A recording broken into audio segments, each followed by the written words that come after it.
There you go, Jeff. Well, thank you. This week's movie was Vertigo by Alfred Hitchcock from 1958. Some regard it as the best noir movie ever. I think that this was filmed in color initially, but it was certainly restored in 1996 to a very high quality print, and I was impressed with that. Also, like many of our older movies, it's a real time capsule for the dress and the behavior and the vehicles and just the attitude in society without so much of the stuff that we've got today. It always kind of grounds me a little bit in terms of how much has happened. Obviously, it's a Hitchcock movie, and it was based on a novel called D'entre les morts, which is From Among the Dead by Boileau-Narcejac, with a screenplay by Alec, Coppel, and Samuel Taylor, starring Jimmy Stewart as a San Francisco police detective who retired after he had a terrible stress episode and developed vertigo. And he's hired by an industrialist, a shipbuilder, to figure out the behavior of the guy's wife. He hadn't seen the guy for a long time. Filmed in San Francisco, as well as in Mission San Juan Bautista, Big Basin Redwoods State Park, Cypress Point on 17 Mile Drive, and at Paramount in Hollywood. They used, they go into details about the camera negative was an Eastman 25 ASA tungsten-balanced thing. But one of the interesting things about the filming, the cinematography, is they used a thing called the dolly zoom, which is an in-camera effect which allows them to sort of zoom out and give that effect that when he was looking down the stairway, it sort of telescoped and kind of gave that weird thing. When they restored it in 96, they made a 70 millimeter print and a DTS soundtrack. So they really beefed it up. It was one of the first 25 films selected by the Library of Congress for preservation in the United States National Film Registry for being culturally, historically, or aesthetically significant. And it has appeared in repeated polls of the best films by American Film Institute, including a 2007 ranking as the 9th greatest American film, attracting scholarly attention. Replaced Citizen Kane as the greatest film ever in 2012 Sight and Sound Greatest Films, and came in second place in the 2022 edition of the poll. I was also impressed with some of the graphic stuff that they did with patterns, swirling patterns, and interacting geometric things. I'm sure they improved those when they did the restoration of the movie, but it was quite fascinating. And then there's the movie itself, which starts out with kind of a semi-plausible idea. This guy feels like his wife is acting strange and is possessed by some spirit of an older person, and then he cleverly hires a woman to pretend to be his wife and leads Jimmy Stewart around more or less by the nose and falls in love with him. And eventually, through a wide variety of convolutions, eventually he has the experience where he's trying to chase her up the stairs, and she runs up there and supposedly jumps off this high church tower and dies on the roof below.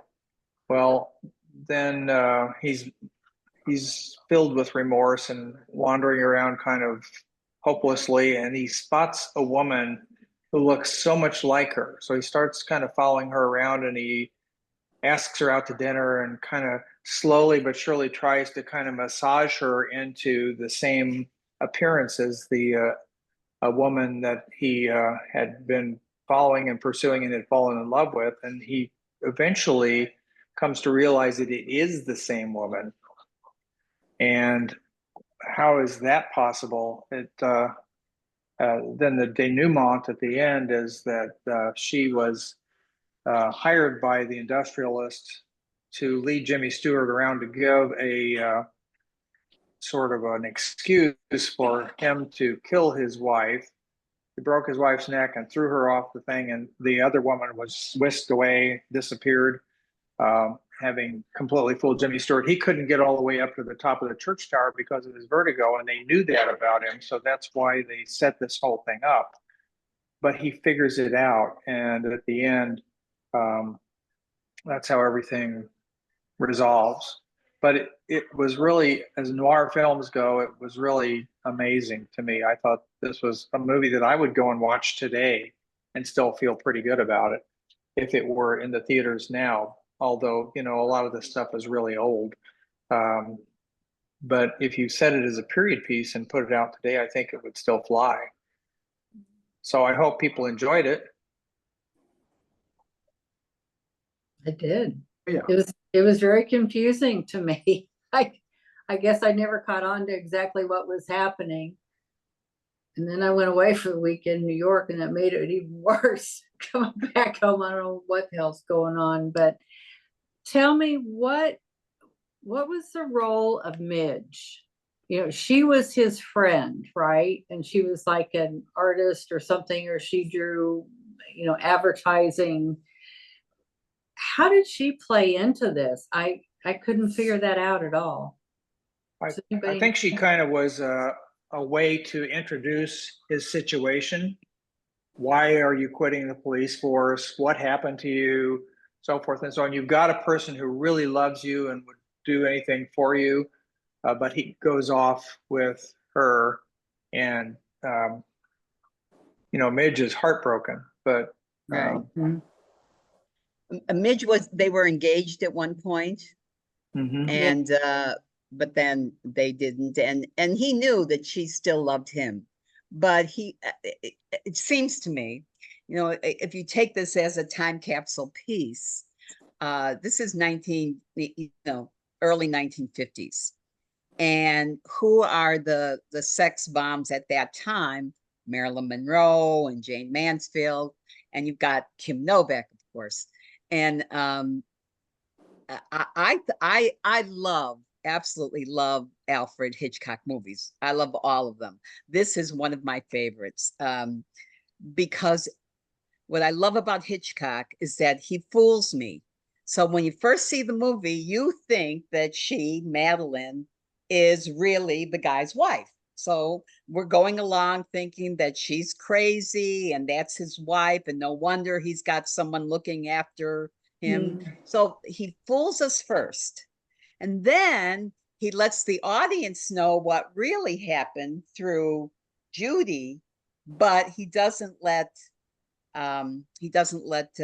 Jimmy Stewart know until the end. So we don't know anything. So we're being fooled, just like Jimmy Stewart's being fooled, that this woman is the wife of, you know, and she's going crazy. And then we find out, oh, you know, she's not crazy. She's just acting crazy, but she has in turn fallen in love with Jimmy Stewart. The other side that I thought was interesting is that you have to take women at that time, because they have really not a lot, even at that time, not a lot of power, and not a lot of independence. So the real only way, I mean, I kept on thinking, why would a woman do this?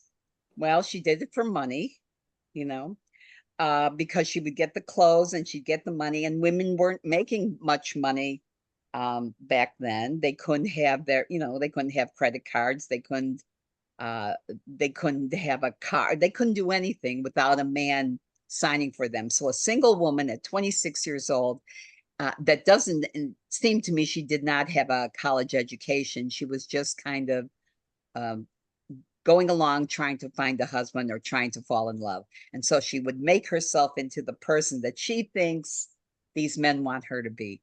And so I absolutely loved it, because I loved when Hitchcock fools you and then fools you again. And then at the end, when Jimmy Stewart finally gets rid of his vertigo, at the very end, he's like looking down, and you know he doesn't have vertigo anymore. So he's cured at the cost of of her dying, and she dies at the cost of loving him. And I mean, it's just such a convoluted, but such a great story, I think. I love, I loved it. Dated, really dated in a lot of different ways. But the idea, I mean, when you think about the idea of killing, you want to kill your wife. So you figure out that your friend has vertigo, and you got to, I mean, all of that is so Adam, so intricate, such an intricate murder. But you just kind of have to, that's the suspension of belief.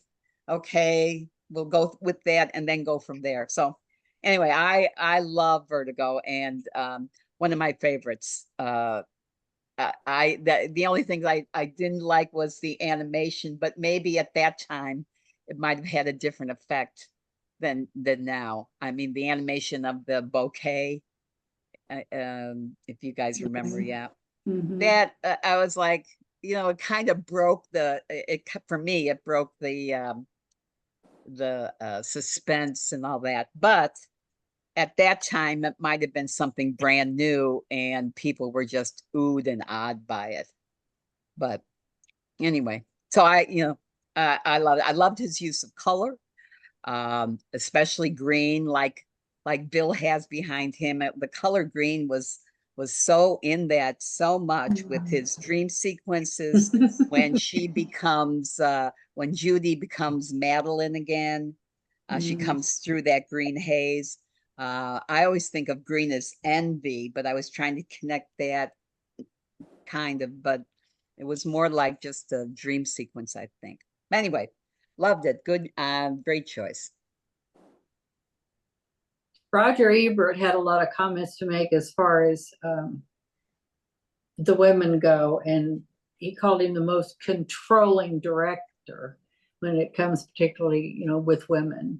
And they have the same qualities as women do. They're blonde, they're icy, they're remote, they're fashionable, and he called it kind of a fetish of Hitchcock, that his women are this way, and they mesmerize men.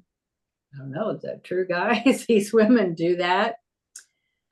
It says every Hitchcock woman was humiliated. Yeah. But that was Hitchcock. Yeah. And again, you got to think of the time frame. These are in the 50s.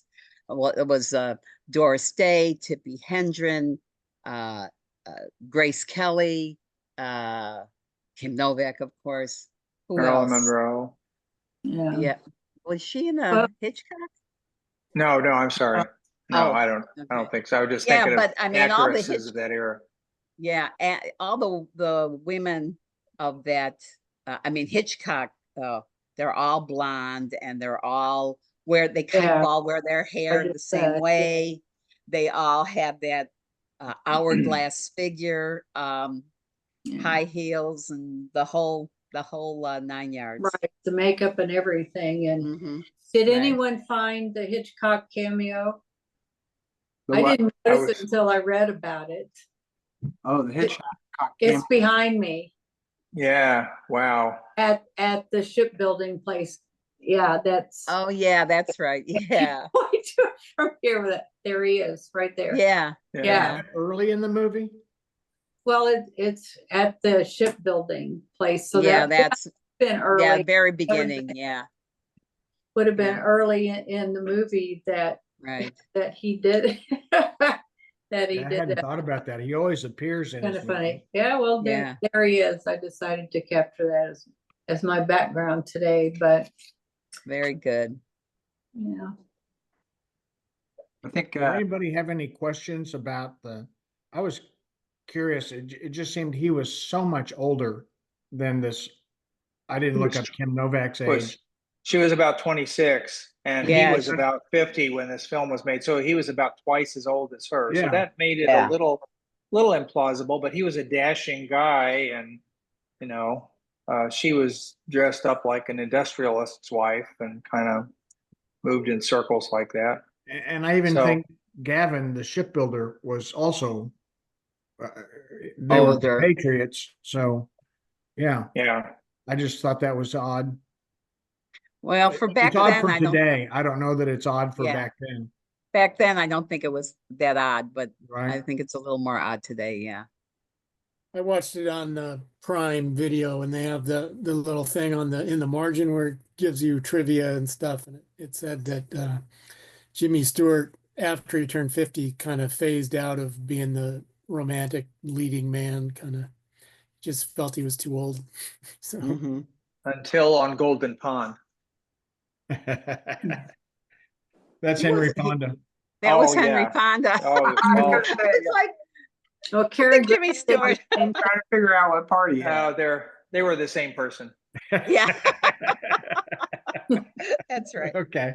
Other than that, Yeah. Yeah. Okay. My bad. Yeah, I thought Jimmy Stewart was like playing a role that he probably thought, man, playing a Hitchcock role this late in my career is like probably interesting and exciting to him. Hmm. Well, didn't he was it The Man Who Knew Too Much?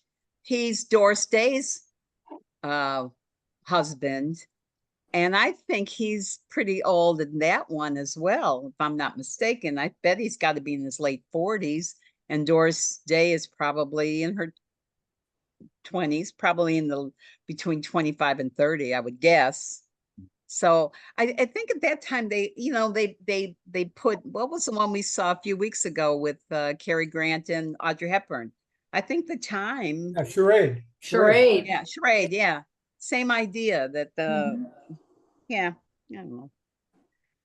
I see it back then being a lot more popular. The whole Well- idea was with women not having the ability to make money themselves.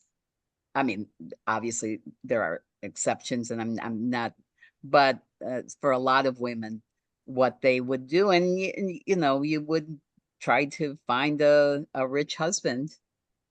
And that's exactly what looks like Madeline did. well, I'm kind of with Chris because I didn't see it coming.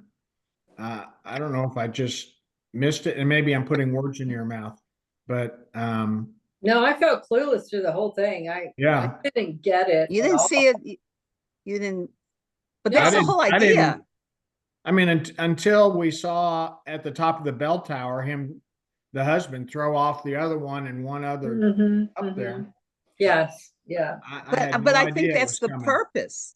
But that's the whole idea. Right. I mean, I think that's why he's so good, is because he kept us in the dark. I mean, we think we're looking at one thing when in reality we were looking at something else, and we don't find out about it. That's why I think that's why I like it. I mean, because when they fool me, it's like I think it's pretty hard to fool us, and when they do, I think that's pretty smart of the director. And Jeff, I'm not a car guy, but I love these cars. It's like Oh, watching American Graffiti. that Yeah. was a 57 DeSoto with a push button transmission. And the reason why I know that is my dad had one. So I remember the push button. It was a little box that had P, R, and D, and you push the button, and that's how you change the transmission. So I What was love her the car? cars too. Huh? Pardon me? What was her car? Oh, hers was a Jaguar. Yeah, was that a- was that a green- the green spectacular one, that car, was that green one. gorgeous. Yeah. Yeah, no that kidding.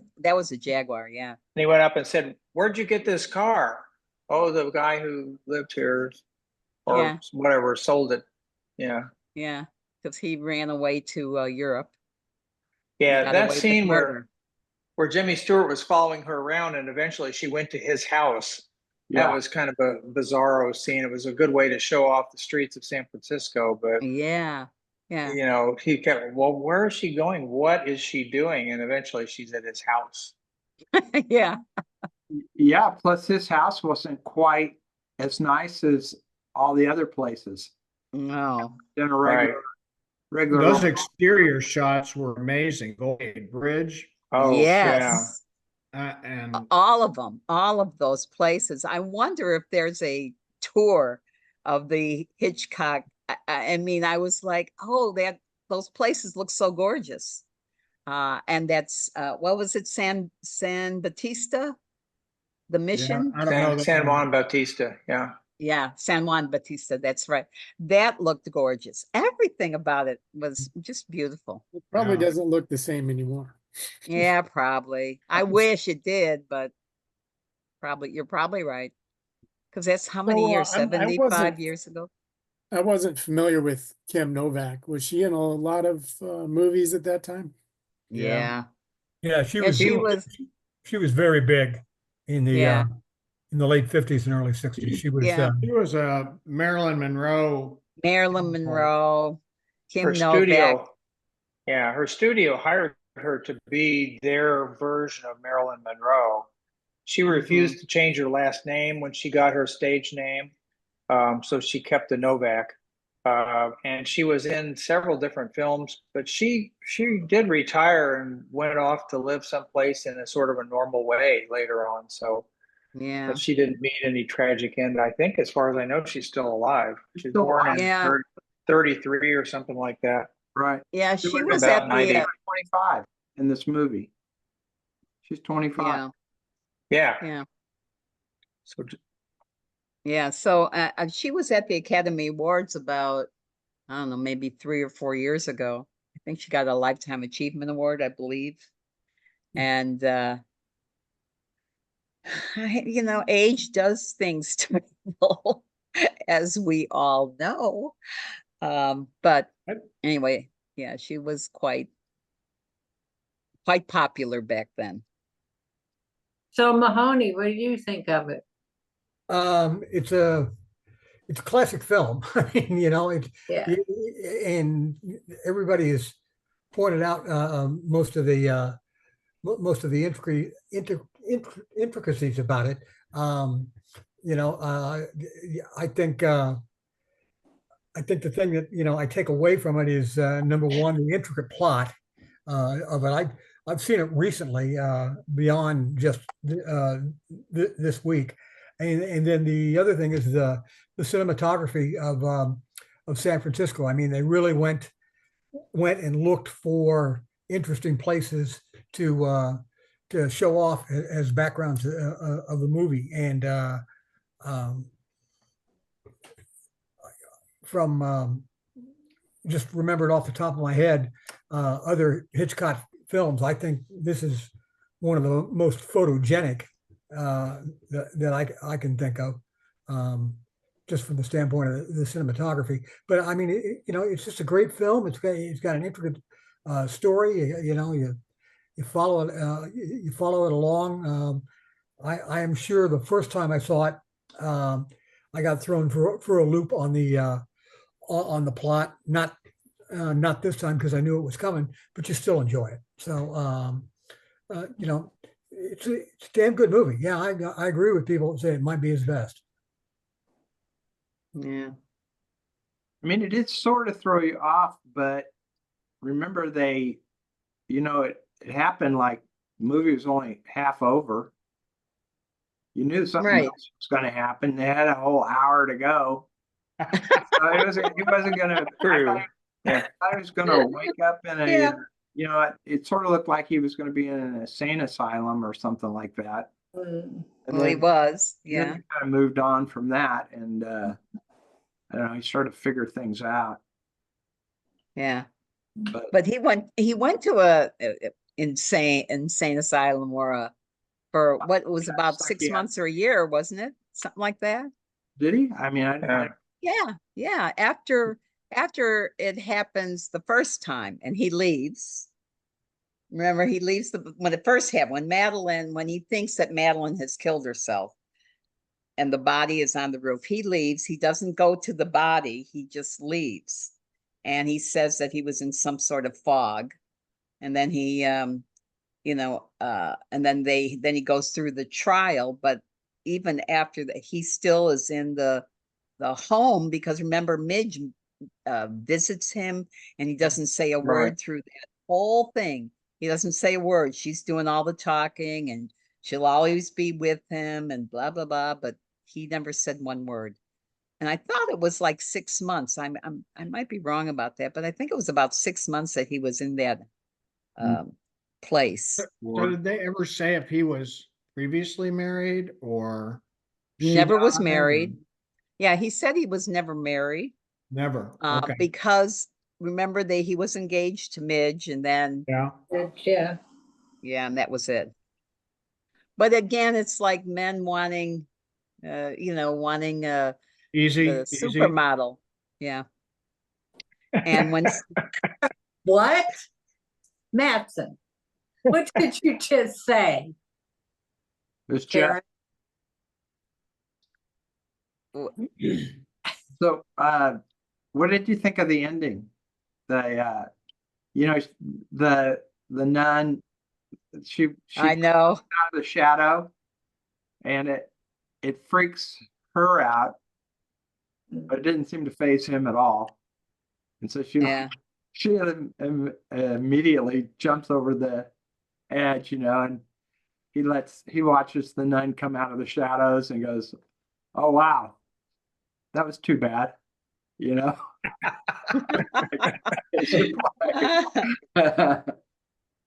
Kind of reminded me of the Blues Brothers in a certain way.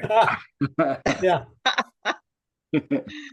But I mean, that's kind of a typical for the ending of a movie of that era too. It left a lot of things unresolved.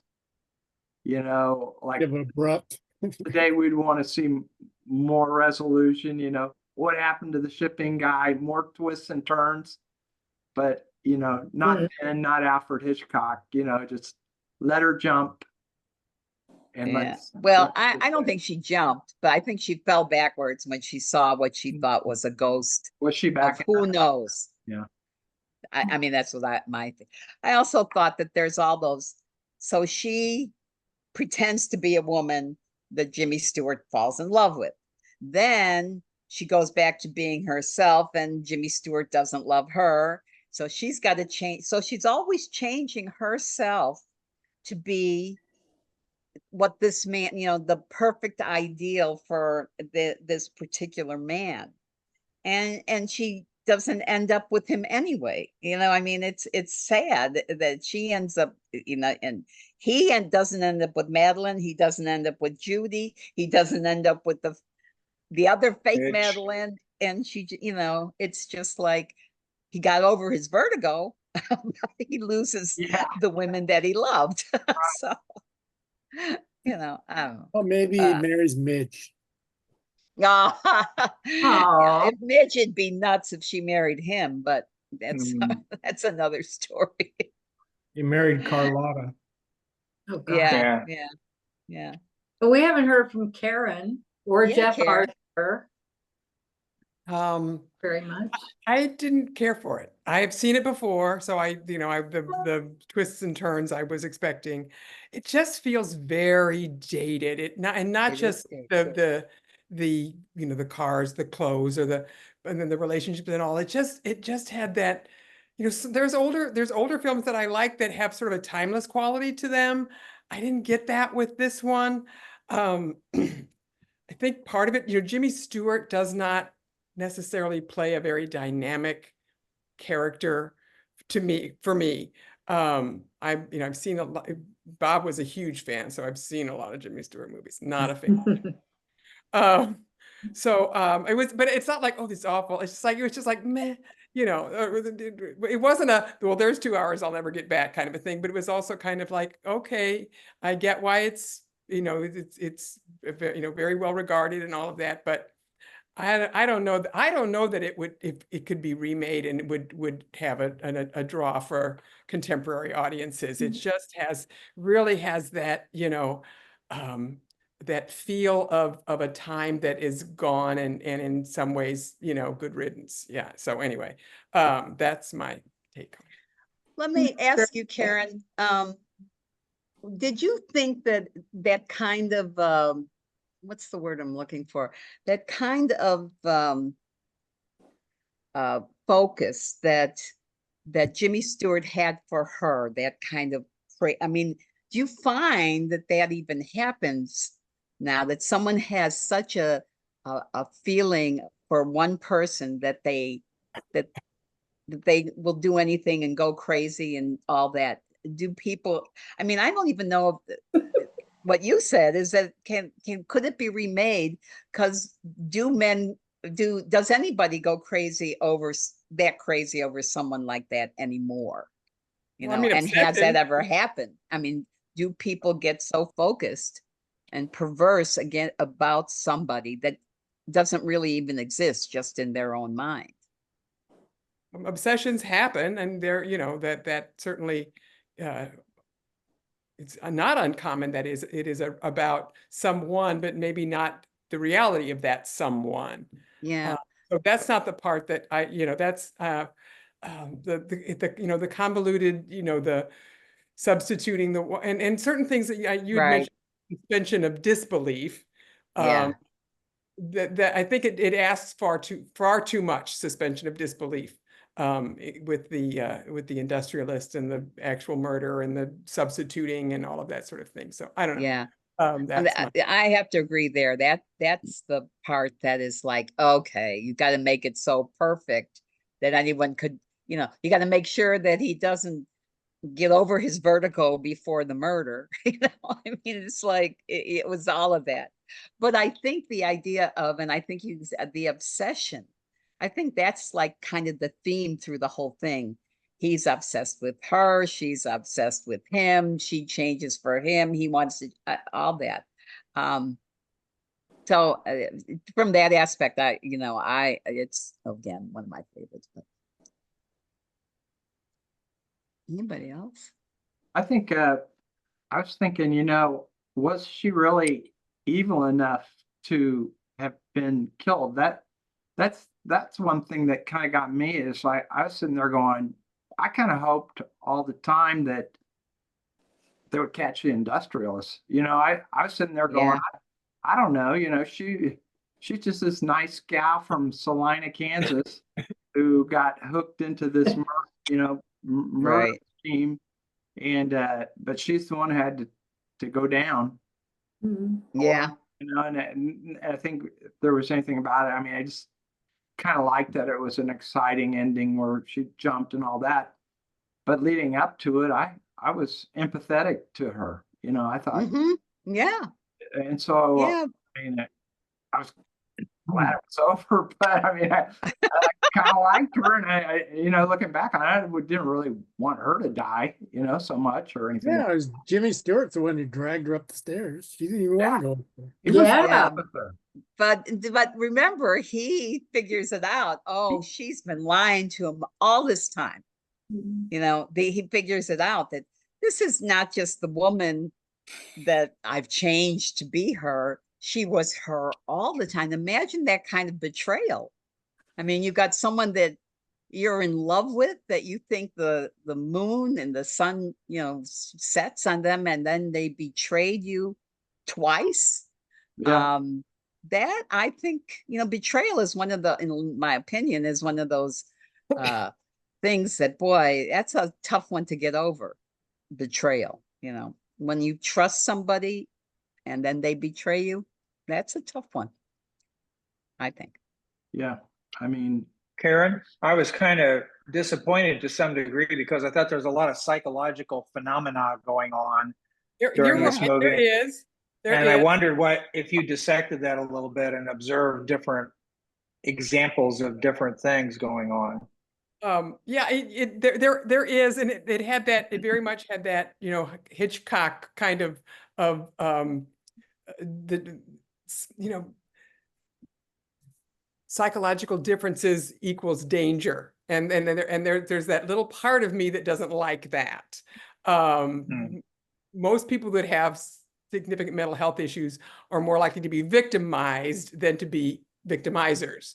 So there's that piece, but no, you're right. There, you know, it is a noir piece. It does have, you know, a great deal of sort of the, you know, the interior lives of these people in it, and you know, so like I said, it's not like, oh, this is terrible movie. You know, there's 2 hours, I'll never get back. It's sort of I just wasn't as enthusiastic about it, but I'm not at the same time. I don't necessarily, you know, revere Alfred Hitchcock. I'm, you know, I recognize his talent, but I'm like, I can kind of take him or leave him. So, yeah.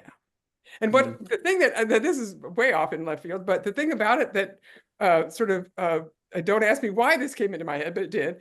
So it's 1958, set in San Francisco. We're only at that point, it's only 7 more years before the Grateful Dead, the Jefferson Airplane, Haight-Ashbury. It's like, and so with that in mind, it's sort of like, come on, let's fast forward to the good stuff. Yeah. San Francisco's Yeah, beautiful, but but- yeah. Let's But go in 1958, you weren't 25. No, I wasn't. But, I mean, if I'm going to watch a movie, I'm yeah. Yeah. San Francisco.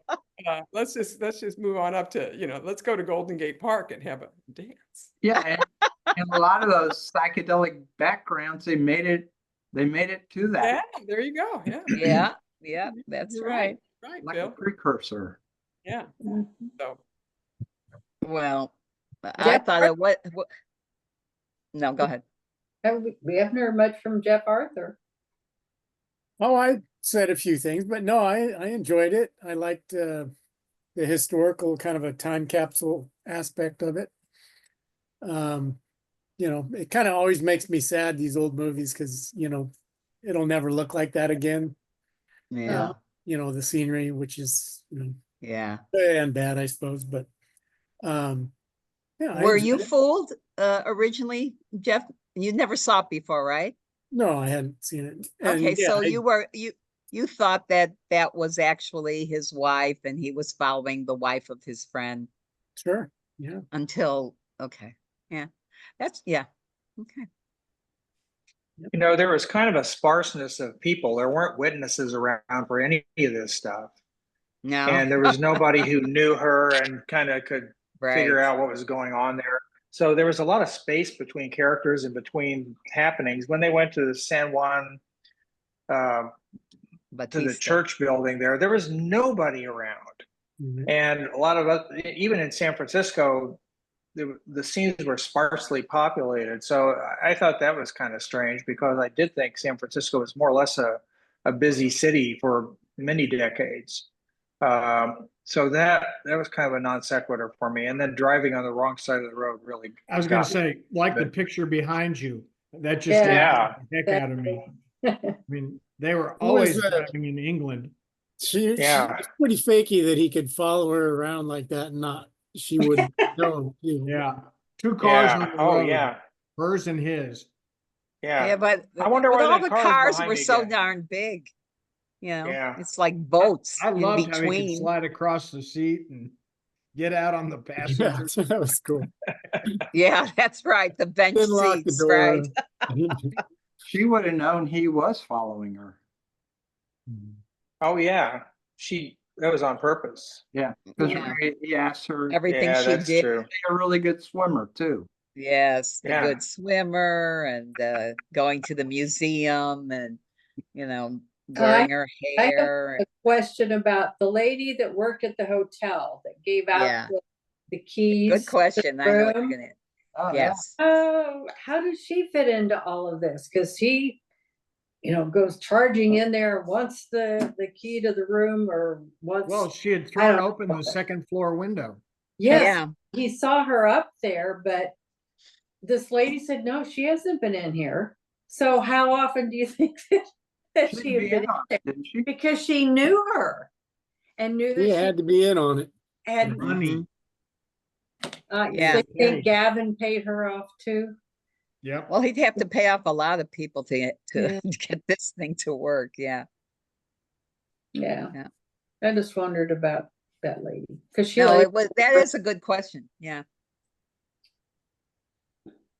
Nice pick, Jeff. yeah, it was good. Oh yeah. Yeah, very good, Jeff. Sorry it was your second choice, but it was a good one. Yeah. I Yeah. found out that you couldn't find that other movie anywhere. Yeah. No, Yeah. no. You have to buy the DVD if you're going to watch it. So I don't think that was going to work. Right. Right. No. Hey, Jeff Arthur, when are you coming in? Friday about noon. Noon. And are you renting a car? Do you need a ride? No, I'm getting a car, And are you staying up north, in Gladstone, Gladstone? So I the think. answer is yes. Right, Chris? Yeah. Right at that Fairfield Fairfield. Marriott on North Oak. He's Okay. staying there. Yeah. Where are you gonna be? I haven't made a reservation yet, but probably in that Element in North Kansas City. Oh, the Element, okay. If we're done discussing the movie, Bill, do we need to stop Okay. recording? All Oh, right. somebody give them their social security number before, oh, no. Or maybe pick the movie for next week. Oh, that's right, and there's. Yeah. There's been Oh, a- yeah. Whose Donna- turn is it? I've missed several and I have a seasonal suggestion. Oh, okay, because Well, Mike Mahoney can't. and Donna were gonna switch because Mahoney has a personal obligation. right. His So time, but you're still on the list, Mattson, for the Well, I 4th was just of November.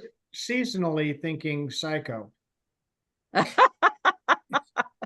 number one Alfred Hitchcock movie. Yeah. The birds. Oh God. Oh, the birds. That's what Luann said, but I like Psycho. But anyway, Mahoney, go ahead, do whatever you Well, gotta do. I was going to have a seasonal pick as well, and mine was going to be Bride of Frankenstein. Oh, great. Okay. I think it's the quintessential Frankenstein movie. I love Is it. that the one? Yes. Young Frankenstein. Sounds That's good. quintessential. Well, Frankenstein. that's So was that like 1950 something?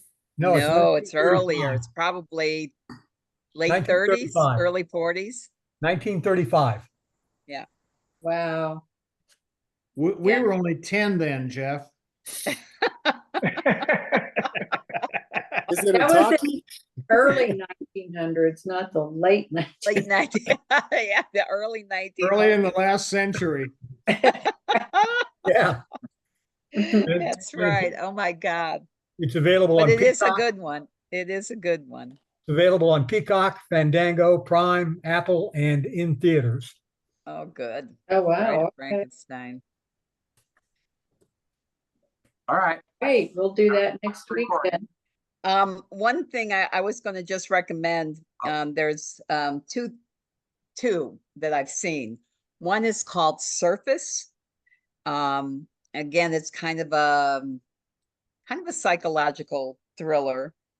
And that's good. The other one I watched was Disclaimer. Has anyone seen that one with Kate Blanchett and Kevin Kline? It's either on, I don't know, it's Prime or Apple or I think it's on Netflix. Apple, I think. Okay. I'm not a prude, and I love Kate Blanchett and I love Kevin Kline, so I was really looking forward to seeing that. But boy, there are some scenes in there that, and again, I don't think I'm a prude, but there are some scenes in there that I like, whoa, it's pretty graphic. So just be aware of that if you are. It's still Blanchett and Kevin Kline are really good, and it's not even to the end of it. I've only seen like the first 4, I think.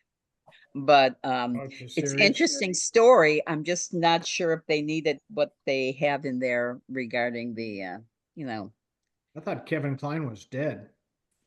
Yeah. No. Kevin Kline is our age. He's the So big you mean chill. like nudity or violence, or what are you talking about? Sex, just out. I mean, but explicit. Bring your kids in.